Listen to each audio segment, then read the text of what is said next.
Hello, once again, and welcome back to Learning C# Fundamentals from Scratch. I'm Alex Horton, and yet again, this is another video. This is going to be a very brief video because we're going to talk about something that tied into the last video, and that's abstraction. And first off, again, as always, we are not, I am not a teacher. I'm not an instructor.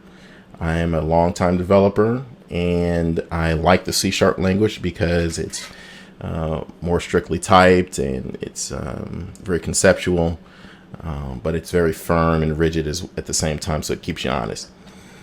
Number two, there is no substitute for a formal learning environment from a licensed and accredited instructor. So please, if you are thinking about taking a class and you have the ability and the time to take a class, please do so. There are things that you can learn on your own, yes, but you can't learn everything on your own. You do need some help every once in a while, me included. The third part of that is if there are going to be any criticisms or comments on these videos or this video, this series of videos, please keep the comments constructive. We want to help one another. We do not want to make each other feel less intelligent or inferior to another. Things that I know, some may know. Things that I don't know, some may not know, or vice versa, right?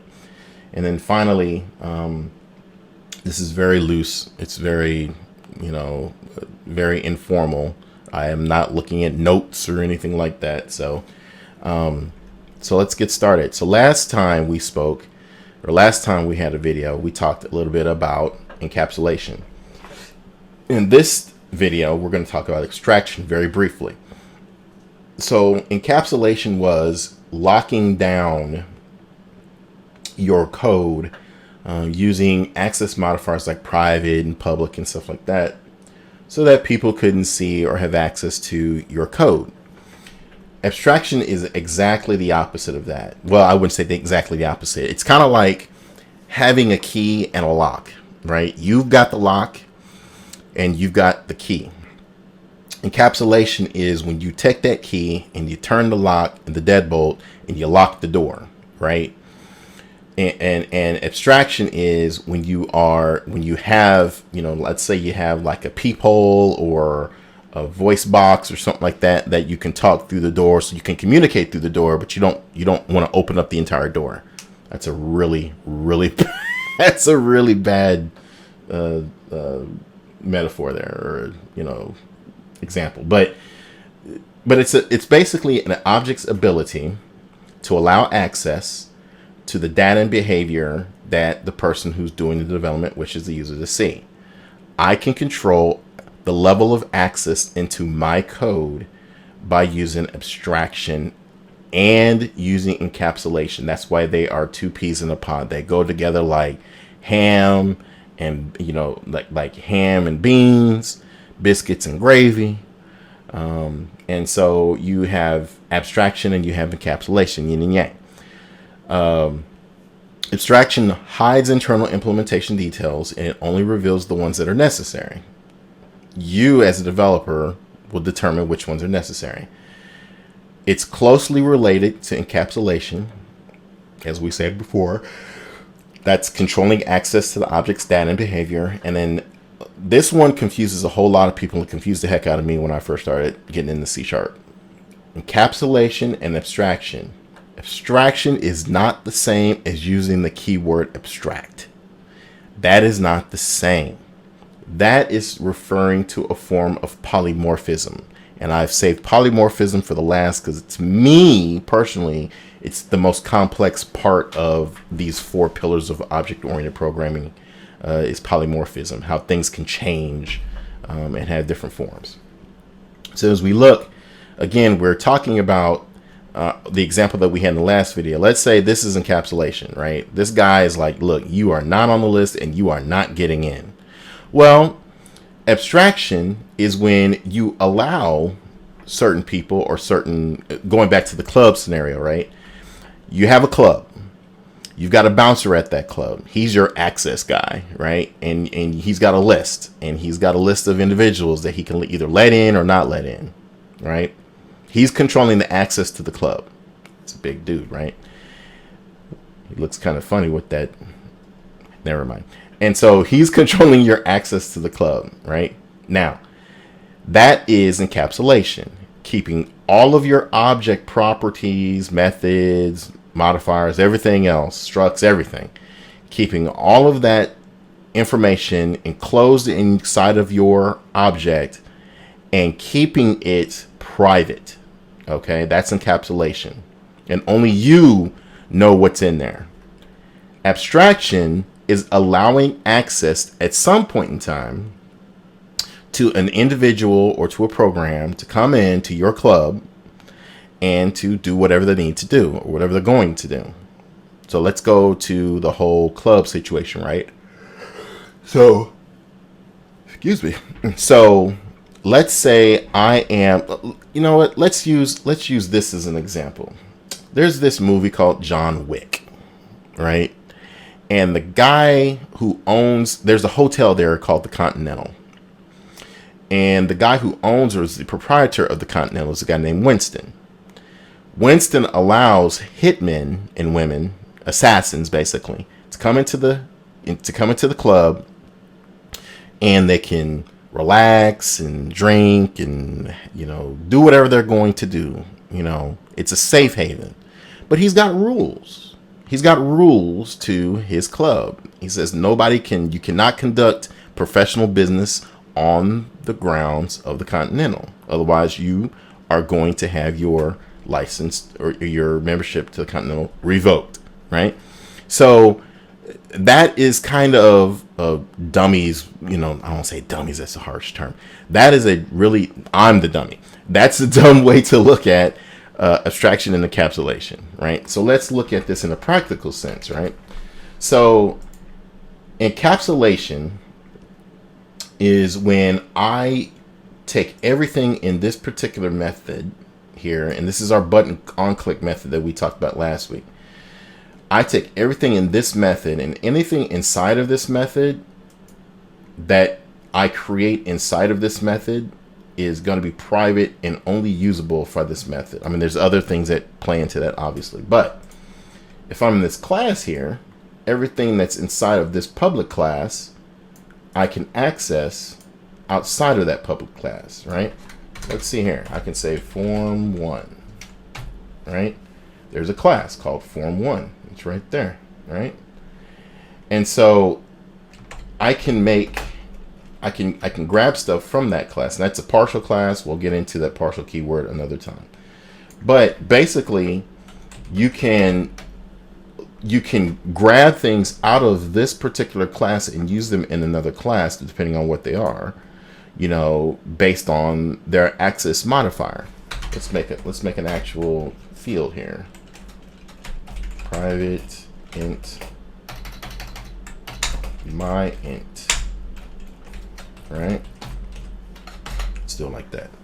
If I try to look for my int, form 1, new form 1 equals new form 1. Oop, form 1.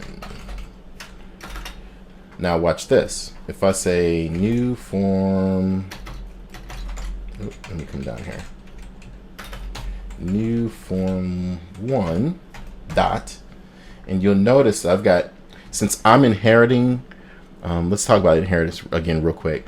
Since I'm inheriting from this system Windows system Windows Forms form class, everything that I've got from this form 1 class that since I'm creating a new object of that class here, I'm inheriting everything from this form class as well. So I'm inheriting as well. So it's a multiple inheritance. So I'm looking for underscore my int, and you notice I can't see it there. But if I make this a public, and then I come down here, and you'll see it says, hey, you can't, oh, duh. You'll see that if I come down here and I say new form 1 dot underscore my int, it's there and I can now use it, right?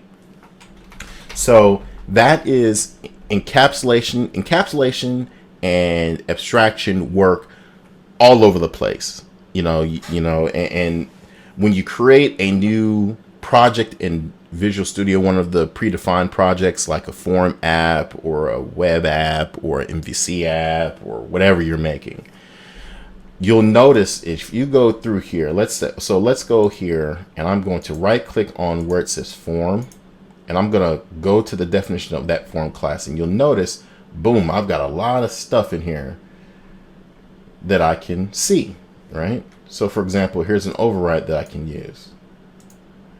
There's nothing in that particular override because I can override. This is polymorphism, right? We'll get into that. So then we see there's all these methods in here that I can access because they're public methods of this form class.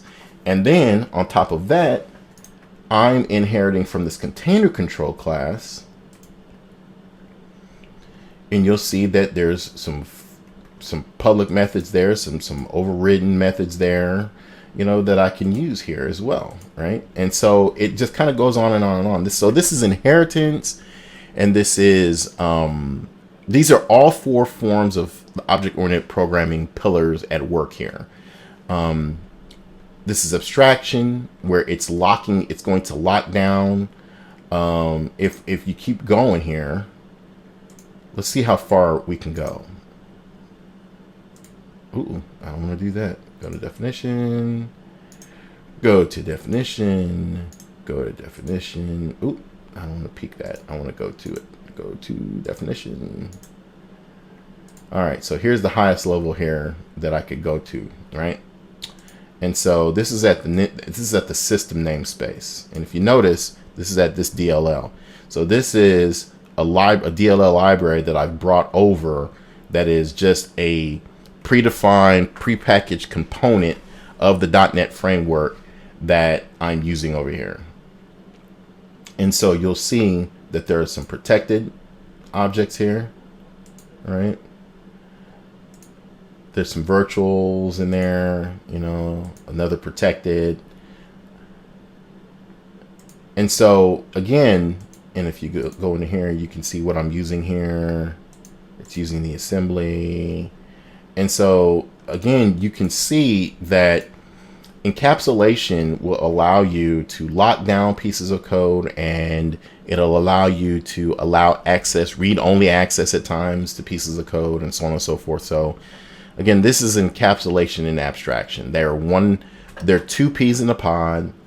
They're the yin and yang. They're the biscuits and gravy. They go together, and so you're not going to be able to do one without the other by default, right? If you're gonna encapsulate something, you're gonna use abstraction at the same time, and you won't even realize that you are, but you are, right? So that's abstraction, kind of in a nutshell. Again, I probably could have put these two together with it's abstraction and encapsulation together, but that's the example of encapsulation and abstraction. So the last one we're going to talk about, the last pillar we're going to talk about, is the most complex one in my opinion. It's the one that it brings the most confusion to the fore, and it is object-oriented programming, and it is the last pillar is polymorphism. So the next video we'll tackle polymorphism. As always, God bless. Have a good one.